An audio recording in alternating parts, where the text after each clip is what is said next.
Selamat siang Ibu, apa saya boleh konsultasi dengan Ibu? Oh, silakan. Saya sangat senang Anda datang ke sini. Terima kasih Ibu, saya Eva, siswa dari kelas 7G. Oh, ya Eva. Nampaknya Anda ada keperluan ya dengan saya.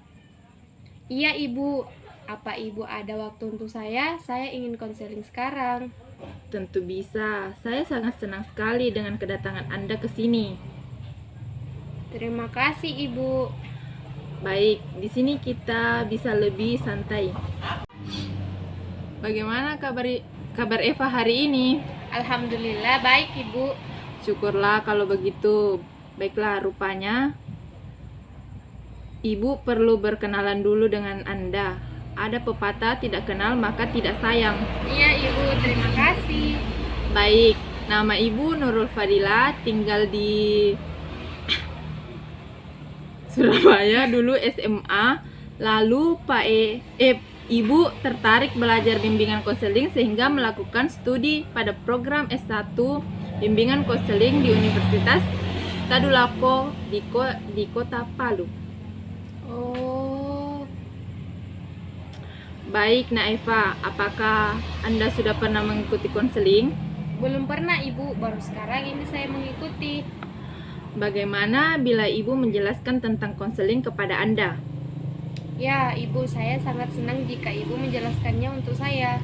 Baiklah, konseling adalah bantuan profesional yang diberikan konselor kepada konseling, yaitu Anda, agar Anda mampu memecahkan masalah atau problem yang sedang dihadapi. Konseling itu dilandasi oleh asas-asas seperti kerahasiaan, kesukarelaan, keahlian, kegiatan, kemandirian, dan masih banyak yang lain. Namun, apa yang saya sebutkan ini merupakan hal yang sangat penting. Asas kerahasiaan menjamin semua data-data atau informasi yang terkait dengan masalah kamu. Selanjutnya, pertemuan kita ini dibatasi oleh waktu. Kita akan melakukan pertemuan dengan mempergunakan waktu kurang lebih dari 30 menit. Dengan adanya waktu yang singkat ini, maka kita sebaiknya benar-benar memanfaatkan waktu yang ada. Nah, jika pada pertemuan pertama ini masalahmu belum terselesaikan, maka kita akan perjanjian untuk mengadakan pertemuan berikutnya. Bagaimana menurut kamu? Sudah paham? Begitu ya Bu, wah setuju Bu. Ya Bu, saya paham lengkap sekali penjelasan Ibu dan sekarang saya mengerti tentang konseling. Ya, Ibu juga berterima kasih karena Anda telah mendengar studi penjelasan Ibu tentang konseling. Ya Ibu, sama-sama. Baiklah, coba Anda ceritakan kepada Ibu apa yang ganjal di hati Anda saat ini. Begini Bu, saya merasa deg-degan takut kalau lihat ada orang yang marah-marah. Maksud kamu? Jadi begini Bu, misalnya di kelas ada teman yang dimarahi oleh guru gitu, saya langsung ketakutan, deg-degan gitu Ibu. Coba ceritakan pada saya, bagaimana itu bisa terjadi atau sejak kapan itu terjadi? Begini Bu, dulu saya baik-baik saja, tetapi sejak tante saya sukses dan kaya, ia menjadi sombong dan berkuasa di keluarga kami. Ia mempunyai anak tunggal dan sangat dimanja, dan siapa saja yang membuat anaknya menangis pasti dimarahi habis-habisan. Dan saya selalu kena sasarannya Bu, karena saya yang paling tua. Pernah suatu ketika kami bermain, tiba-tiba sepupu saya bertengkar dengan saudara yang lain, dan saya dimarahi habis-habisan. Ini terjadi sering sekali Bu, jadi sejak itu saya kalau ada orang marah-marah pasti gemetaran dan ketakutan. Ya, Ibu memahami perasaanmu. Nampaknya kamu sangat terganggu sekali dengan keadaan ini. Banget Bu. Baiklah, kalau begitu, jadi kamu sekarang sedang mengalami trauma akibat tante kamu yang sering memarahimu. Bagaimana menurutmu? Ya begitulah Bu.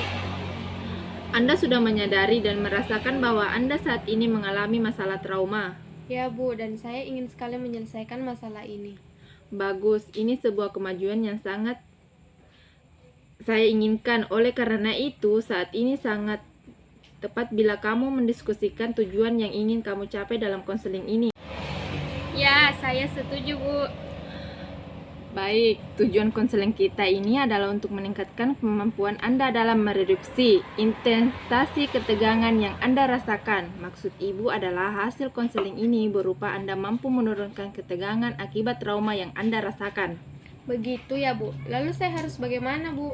Ya sabar, kita sudah berdiskusi tentang tujuan konseling. Sebagai harapan yang sesuai diwujudkan, untuk bisa mewujudkan harapan tersebut, diperlukan teknik atau cara yang lebih mudah Anda lakukan.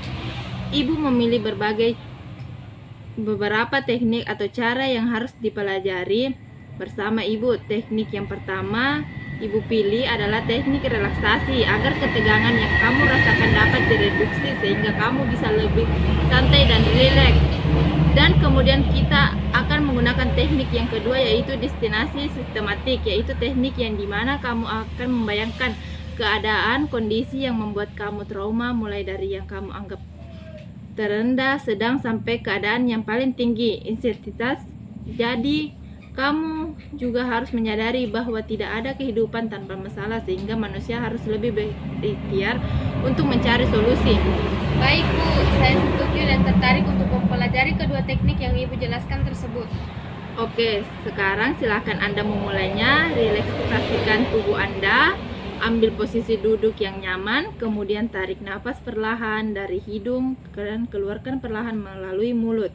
Lanjutkan hingga kamu benar-benar merasa nyaman dan rileks. Ya, saya sudah merasa rileks Bu.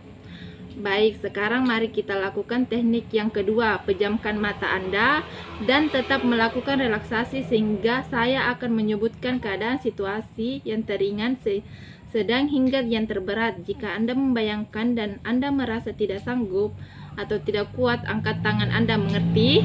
Ya, saya mengerti Bu. Oke, bagus. Mari kita mulai. Tetap rileks. Bayangkan Anda sedang bermain dengan saudara atau sepupu Anda di ruangan keluarga dan tante Anda ada di Bagaimana ruangan situ? itu. Diperhatikan. Baca ulang dulu di sini. Oke. Oke. Oke? Apa lagi tuh, weh? Bukan. Wih, anu kapan potong dulu? Aja buka nah. Oke, bagus sekali. Mari kita mulai.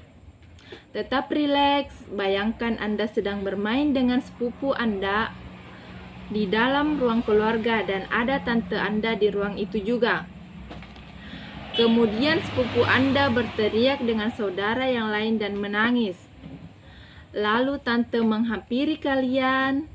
Sekarang tante Anda mulai berbicara dan dengan suara yang keras, dan bayangkan raut wajahnya. Oke, sekarang buka matamu, rileks, tarik nafas dari hidung perlahan dan keluarkan dari mulut sehingga Anda benar-benar rileks dan tenang. Apa yang Anda rasakan? Saya ngeri Bu, awalnya biasa saja, tapi ketika saya mulai membayangkan tante saya berbicara dan membayangkan wajahnya, saya ngeri Bu. Oke, kita sudah pada tahap sedang dan Anda sudah merasa tidak sanggup. Kita harus melakukan ini lagi ketika Anda sudah siap dan melewati tahap akhir, yaitu tahap yang terberat. Bagaimana? Iya Bu, jadi ini harus dilatih lagi Bu. Tentu kita akan mempraktikannya lagi. Baik Bu. Bagaimana sekarang keadaanmu? Saya sedikit lebih baik Ibu, karena sudah menceritakan apa yang saya rasakan. Kapan saya bisa datang lagi Bu? Baguslah kalau begitu. Saya selalu ada di ruangan ini. Kapan saja jika kamu tidak sedang ada kegiatan. Bagaimana? Baik Bu, terima kasih. Saya permisi dulu, sepertinya sudah masuk jam pelajaran.